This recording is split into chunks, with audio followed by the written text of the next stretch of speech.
This just came across my newsfeed, and I wanted to watch it with you. Lemon has been arrested. Journalist Don Lemon has been arrested in connection with an anti-ICE protest at a church in St. Paul, Minnesota. Bill Malusha joins us now with more on this breaking news. This is real. It's John, real. Good morning to you. Our colleague David Spunt and I getting this breaking news from multiple law enforcement sources just minutes ago, confirming that former CNN anchor Don Lemon has been arrested by federal agents in Los Angeles just after midnight this morning. In LA, my neighborhood. Obviously, all in connection with that storming of a church in St. Paul, Minnesota, by that group of anti-ICE agitators. Now remember, the feds had gone to judges to try to get Don Lemon arrested before. They went to a magistrate judge in Minnesota who didn't sign off on an arrest warrant for him. Then it went to a judge above him. He didn't sign off on an arrest warrant for him. Then it went to an appeals court. They also decided not to sign off for an arrest warrant for him. So there was predicting that perhaps the feds would go to a grand jury. It remains to be seen if that's what happened here, but we can confirm that Don Lemon was arrested in Los Angeles by federal agents just after midnight Los Angeles time at a hotel. Now, they pulled him out of a hotel in his pajamas for storming a church, which is illegal. This is going to grab all sorts of headlines. 3 other protesters from that church storming, have all been arrested, including who the feds say was the organizer of that protest. And here's what he did. But there we go. Everybody's ready to go. This is the beginning of what's going to happen here. When you violate people's due process, when you pull people off the street, you start dragging them and hurting them. And wow, these people are supposed to be given the right to enjoy their church service in peace. Doesn't look like that, though. And not abiding by the Constitution. When you start doing all of that, people get upset and angry. And if you remember what the Civil Rights Movement was about. The Civil Rights Movement was about these very kinds of protests. There's nothing in the Constitution that tells you what time but that's not what this protest. is. This you is can not protest at any time. That's the whole point of it, is to disrupt. It's to make uncomfortable. And that's what they're doing. And that's what I believe when I say every... Wow, that's not like any church service I've been to. Where's the choir? Everyone has to be willing to sacrifice something.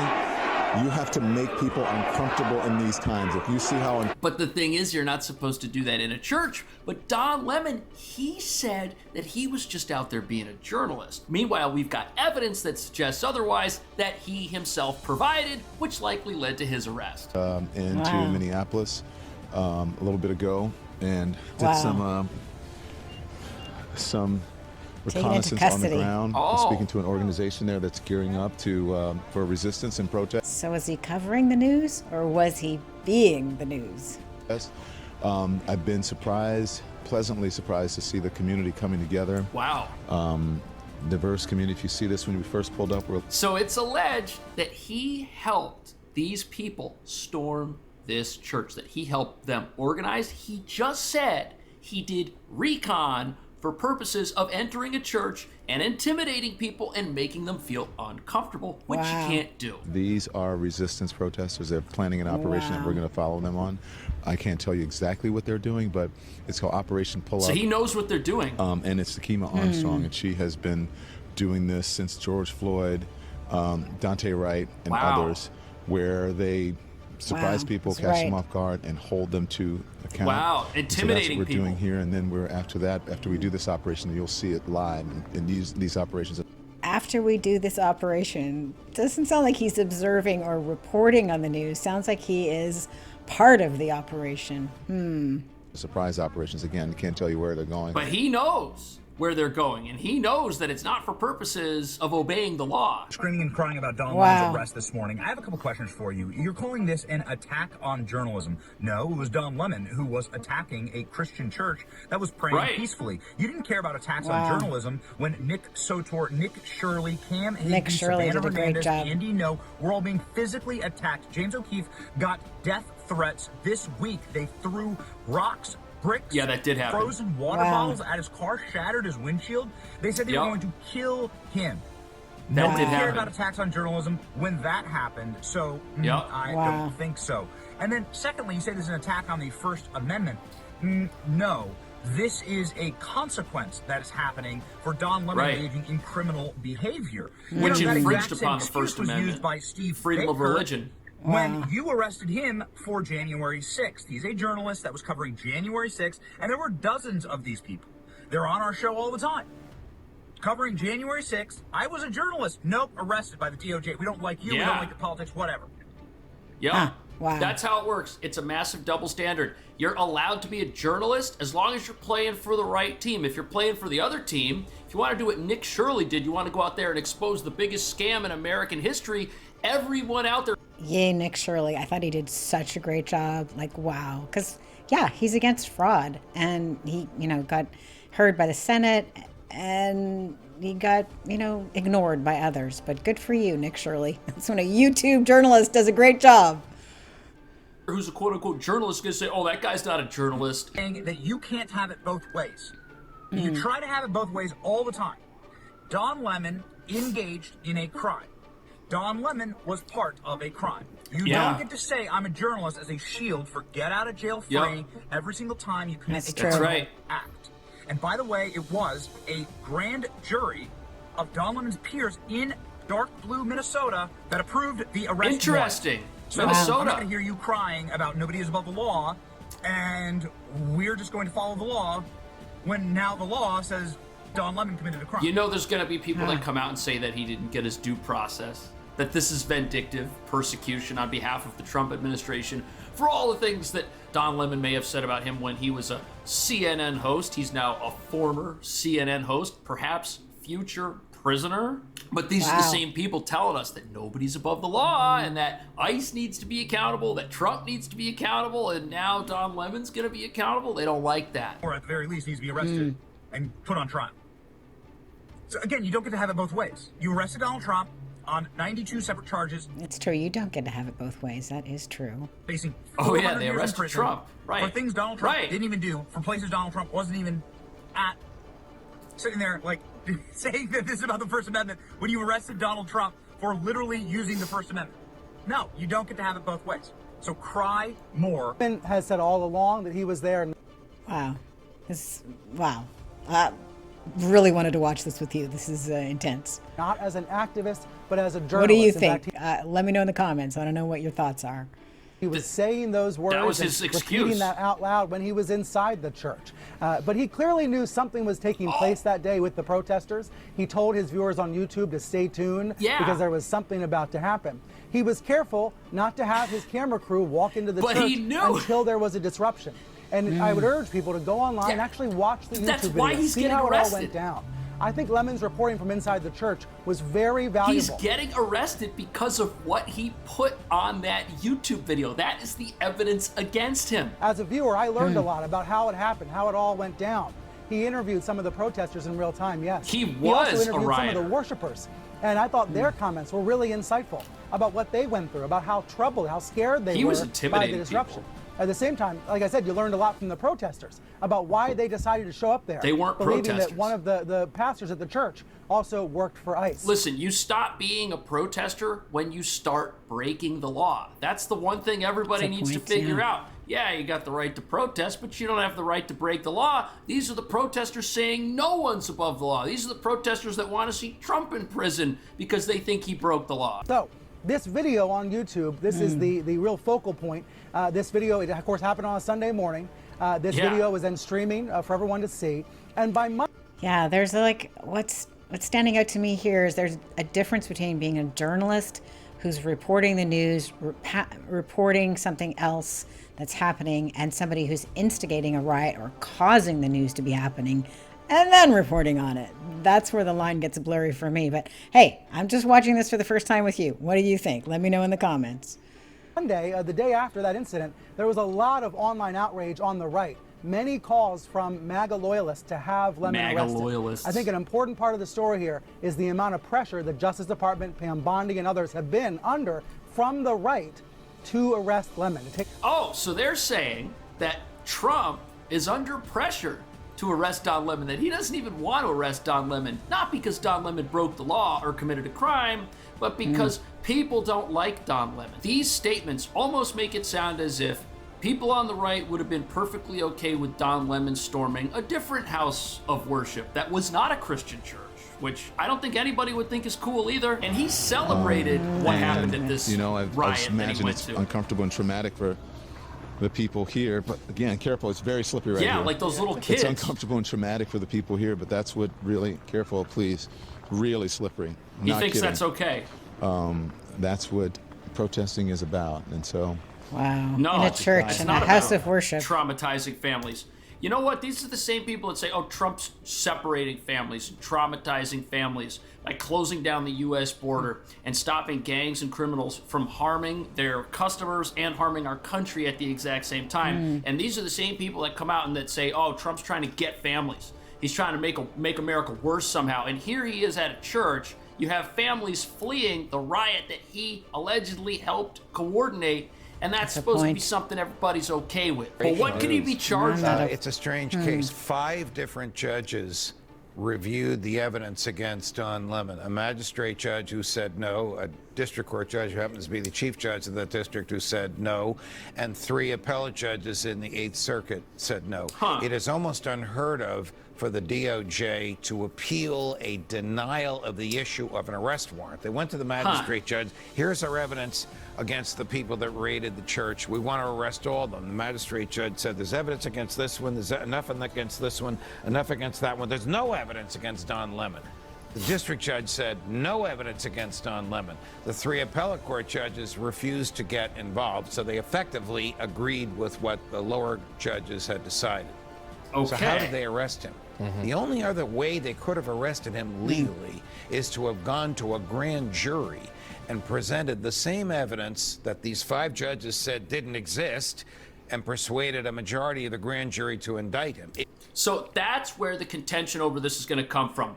People who think that this arrest is unjust, they're going to say, see, they went to all these judges and there was no judge in the country who would sign off on this. But because Trump is such a bad guy and such a criminal, they broke the law and went and got him anyways. They went around those judges and got him anyways. But it's a grand jury. If a grand jury says, yeah, go arrest that guy, well, aren't those the same people that would try Don Lemon, that he would be brought before? Wouldn't they decide his fate and review the evidence against him? It makes it sound like we've got the judges in this country that think one thing and common people in this country that think something else. If he was not in...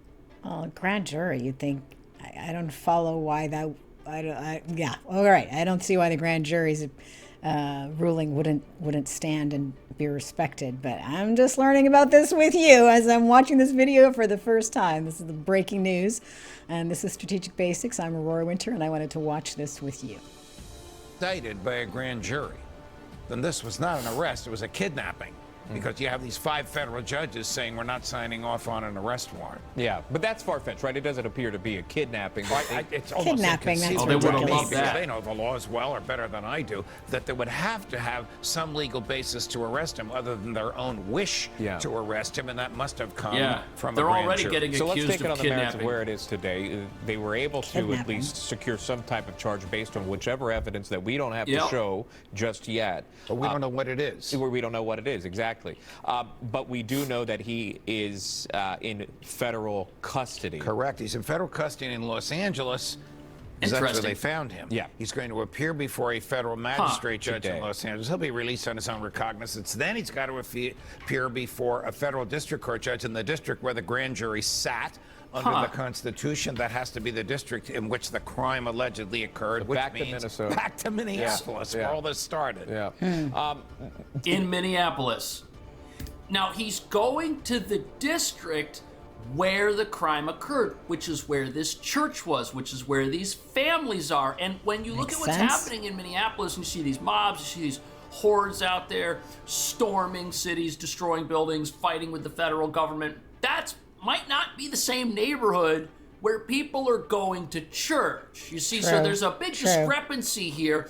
Don Lemon might be very worried that he's gonna have to get tried for committing a crime by the very people he harmed, not by the people who might be sympathetic to his actions, who might live somewhere else. Charges, what they possibly are. It hasn't been announced yet, but there have been reports of what they are, which I read earlier. The FACE Act, a violation of the FACE Act, sticks out to me if indeed that is one of the charges. What does that hold?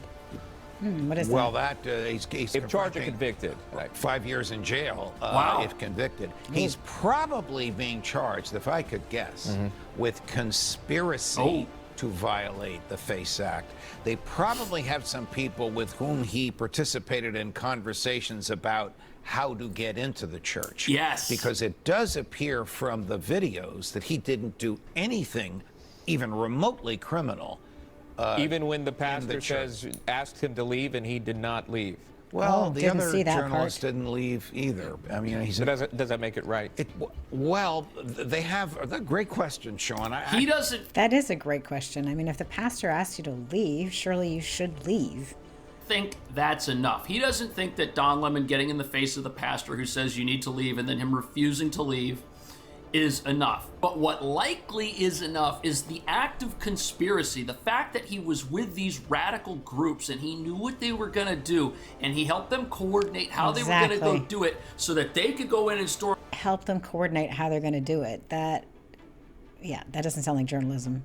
From this place, and that he could show up with his microphone and his camera and say, oh, what's going on over here? Oh, guys, come on, there's this thing happening, and let's go investigate. Meanwhile, he knew that they were going to go to this place. He knew there was going to be screaming. That's the thing. He knew it was worth his time to show up, and he helped them figure out how to do it. That is the allegation. Can't answer it yes or no, but I can say that there are numerous Supreme Court opinions that say bona fide journalists can stay at the scene of a crime if the acts are still ongoing, as long as their presence there is not interfering with law enforcement. And they didn't set up those acts. The pastor said leave. As long as they didn't set up those acts. Good point. Law enforcement hadn't even gotten there yet.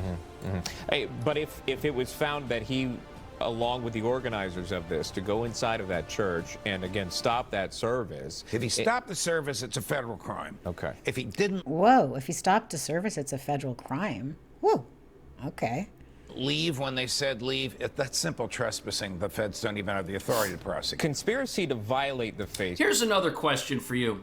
What if a journalist, let's say somebody who's not Don Lemon, who has political views that are the opposite of his, went to a house of worship, which was not a Christian church, and stopped that event from happening? What do you think would happen to that person? What do you think would be the outrage over the storming of a house of worship by a right-wing alleged journalist? What do you think would happen then? I think we're witnessing a double standard here. I think it's a huge double standard, and I think that it's about time people were not allowed to be above the law. Exactly. And if he's convicted there, what penalty is he looking at? Okay, conspiracy is an agreement to commit a crime amongst two or more people. One of whom agreement to commit a crime. Okay. Whom takes a step in furtherance of the agreement. So if he agreed to commit the crime and then did nothing, but one of the others with whom he agreed took a step in furtherance, then he can be charged with conspiracy. 5 years. Conspiracy to commit the crime is generally the same punishment as the actual crime itself. It is. So I just want to break this down and end it with, let's put a bow on it. This could be a serious charge. It's a serious charge. For Don. It's a serious blow to journalism. I do believe that some other journalists were involved who are not nearly as well known as Don Lemon. We'll know more about that later today. But you know something? I don't actually want to see Don Lemon go to prison. You know what I would like to see? I don't want him to go to prison at all. Instead, I want his sentence, if he has convicted of doing something wrong here, to be that he has to attend that very same church with that very same pastor every Sunday for the next 2 years. I think that would be great. Then he doesn't have to go to prison. And you know, that's a fun idea. That is a fun idea. What we all know, there's a double standard when it comes to Christianity in this country. We all know that the Christian church is allowed to be stepped on and tread upon and beaten on. But if somebody who does anything against any other religion, they've just done the worst thing. And people like Don Lemon would be all over them. What do you think? I'll see you in the next video. Well, that was very thought-provoking. Very interesting. We'll see what happens next with Don Lemon and this ex-CNN host, and is he going to be charged? What is he going to be faced with, going to that same church every Sunday for 2 years, or possibly 5 years in jail, or who knows, a slap on the wrist? We'll find out. Bye for now.